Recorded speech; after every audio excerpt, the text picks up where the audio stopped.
il y a un peu d'improbable restructuration donc, de l'école Paul Gauguin.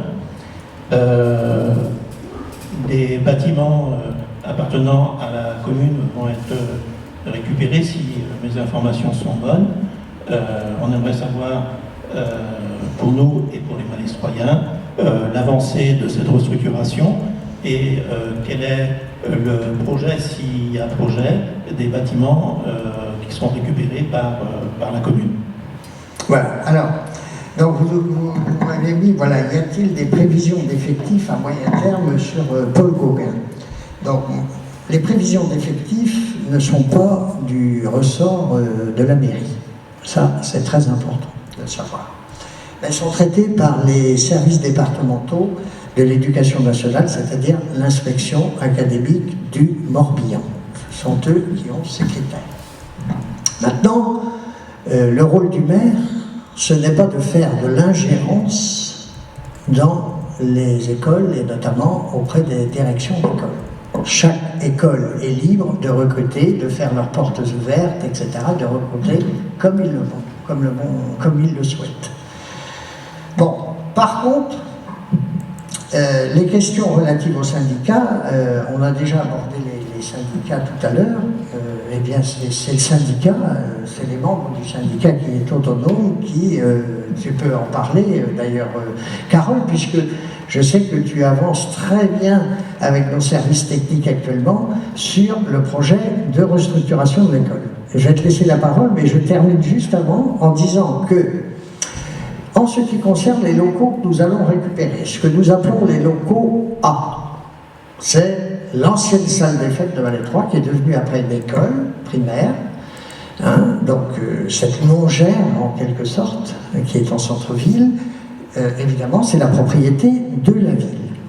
Bon, nous avons encore le temps d'évoquer, de voir ce qui pourra être fait et mis à cet emplacement-là, parce que, d'une part, pour les restaurer, il faudra trouver les budgets, c'est clair. Et puis, d'autre part, je peux le dire ce soir, en ce qui me concerne, j'ai prévu l'ensemble de l'année prochaine pour remettre en avis favorable l'école Paul Gauguin. Parce que il y a beaucoup de travaux à faire, et avec les élèves, c'est pas facile de le faire, donc il faudra profiter des différentes vacances pour le faire. Mais là maintenant, je vais laisser Carole intervenir sur ce sujet, puisque c'est la présidente du SIGSP. Merci Bruno.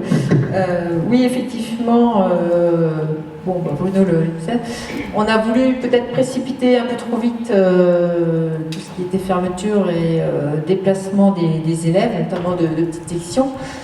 Et finalement, donc, en travaillant de concert avec M. Carré et le maître d'œuvre, on s'est rendu compte qu'il y avait quand même un peu de travaux à prévoir pour la mise aux normes, tout ce qui est sécurité, ERP, choses comme ça, et puis pour pouvoir également accueillir correctement et dans de bonnes conditions donc, tous les élèves de l'école. Donc finalement, on se donne un peu plus de temps et on se donne l'année 2021 justement pour restructurer l'école. Et donc le 27 novembre dernier, donc, le comité syndical s'est réuni et donc, a approuvé donc, le cahier des charges pour la restructuration donc, du bâtiment. Alors c'est le bâtiment C, le bâtiment 3, pour une première tranche. Et ensuite, donc, plus 2022-2023, donc il y aura une deuxième tranche pour la réhabilitation du bâtiment B. Ça veut dire que donc on accueillera donc, tous les élèves aux normes, que ce soit sécurité, ERP, dans de bonnes conditions également, au niveau sanitaire, choses comme ça, au niveau des surfaces également, sur l'ensemble du carré en fait, de l'école.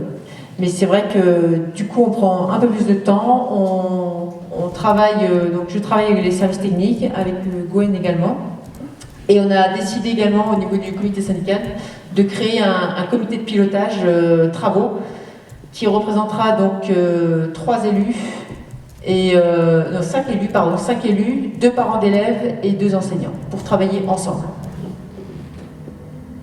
Et merci Carole pour ces informations. Juste pour revenir au bâtiment, donc le grand bâtiment, que vous appelez la salle des fêtes, je n'ai pas connu en tant que salle des fêtes, et il y a la cour avec, je crois. C'est ça, oui. Vous récupérez aussi la cour, mais vous avez bien une petite idée de ce que vous voulez en faire. Eh bien, donc, on abordera ça, parce qu'il faut aborder aussi les financements, etc., comme je le disais. Mais si vous avez des idées aussi, si vous avez des propositions, eh bien, il faudra les faire dans la réunion de commission des travaux, d'élaboration de projets, etc. Alors, ce qu'il faut savoir, c'est que le sous-jacent de tout ça, c'est la sécurité des enfants, et que le syndicat n'était, semble-t-il, pas en mesure d'assurer la sécurité sur l'ensemble des bâtiments, et donc a préféré en fait se concentrer sur une partie du bâtiment pour pouvoir assurer la sécurité. Le niveau de sécurité nécessaire est obligatoire pour la sécurité des enfants. En fait, c'est sous-jacent. En fait. Voilà. Tout en maintenant également la capacité financière du syndicat. Et c'est aussi le cas, c'est pour ça qu'on fait par tranche. C'est en fonction de la capacité financière et des subventions qu'on aura aussi avec les différents financeurs, tels le département ou l'État. Voilà, et pour vous répondre sur la sécurité, puisque c'était un sujet qui a été longuement abordé tout à l'heure au cours de notre assemblée plénière, j'ai monté le ton d'ailleurs lors d'une réunion avec les parents du syndicat, parce que il faut savoir quand même que depuis 2016, cette école est en avis défavorable. Et comme je vous le disais, vous parliez tout à l'heure quel est le rôle du maire en matière de sécurité. Eh bien voilà un exemple, c'est-à-dire que c'est le maire qui est responsable sur le sol de sa ville de la sécurité des enfants dans les établissements scolaires et dans tous les établissements et partout. Et pourquoi je vous disais, le maire est responsable de tout. Donc, c'est en voie. Je rencontre très prochainement, en début d'année, le préfet à ce sujet et je lui présenterai un calendrier très précis des travaux. Et comme ça, j'espère que au plus tard, en janvier 2022, même, je pense même en fin d'année 2021, eh bien, la préfecture, les services du SDIS pourront émettre un avis favorable d'ouverture pour cette école et j'en serai vraiment ravi parce que, croyez-moi, que j'y pense parfois, je ne souhaite pas qu'il y ait quoi que ce soit sur cette école. D'abord, je pense aux enfants. C'est la priorité, c'est la sécurité des enfants.